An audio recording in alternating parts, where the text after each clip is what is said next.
And that is that the independent inquiry into the crimes of the necrophiliac and double murderer David Fuller has called for urgent regulation of the funeral sector. David Fuller is one of Britain's most prolific sex offenders who used his job as a hospital maintenance worker to access mortuaries where he sexually abused dead bodies. Let's get more on this now with our home editor, Jason Farrell, who joins us.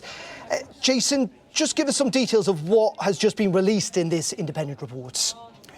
Yeah, this is Sir Jonathan Michael's report into, as you say, the crimes of David Fuller, but he always said it was going to be in two parts, so that they would first look at what happened in those hospitals in Kent, in the mortuaries where David Fuller committed those horrendous crimes, but then they would also expand it out to look at the funeral sector, directors, funeral parlours, and the way in which we store and treat bodies, in whatever setting. And what he said is that the public would be absolutely shocked to discover the lack of regulation that exists within the funeral sector. And he is calling on the government to urgently redress this and bring in regulation that is independent, that oversight into the way that these funeral parlours and directors operate. He says, the fact is, he says, that anyone can set themselves up as a funeral director.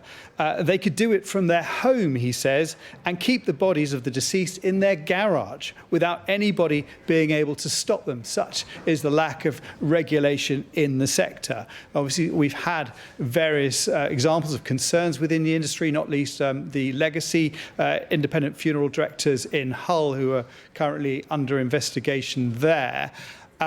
And I spoke earlier to Nevraz Kamal, who is the mother of Azra Kamal, who was one of David Fuller's victims in Maidstone Hospital, where he committed his crimes, just to get her reaction to these latest findings from the inquiry.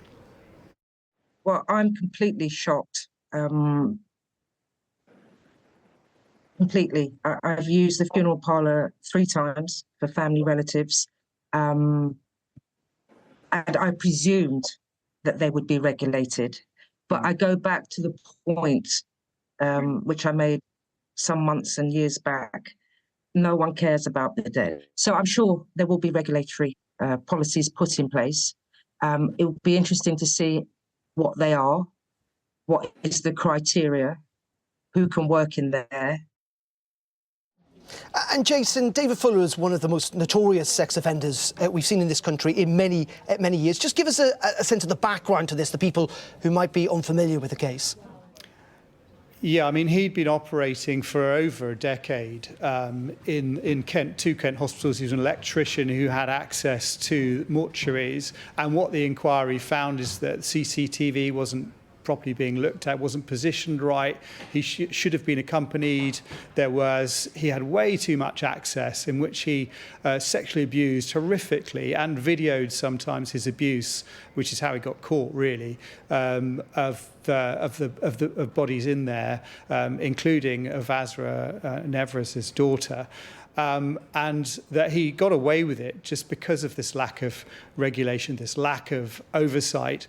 But I think what this report is finding is, although, I mean, the extent of his crimes just make him an outlier in some respects, it has shown just how easy it is for people. And there are other examples. There was Nigel Robinson-Wright, who was also mentioned in the inquiry, who was jailed for 17 years for taking photographs of himself at his funeral parlour in Blackpool with naked bodies and inviting someone over to have sex with the corpses. So, he's not the only one who's done this. And that's why the inquiry has basically said, we need to tackle this urgently. They didn't want to wait any longer, so they brought this report out. They brought it out early, this section of the report, to say we need a government response now. And I think we are going to get a written ministerial statement later today.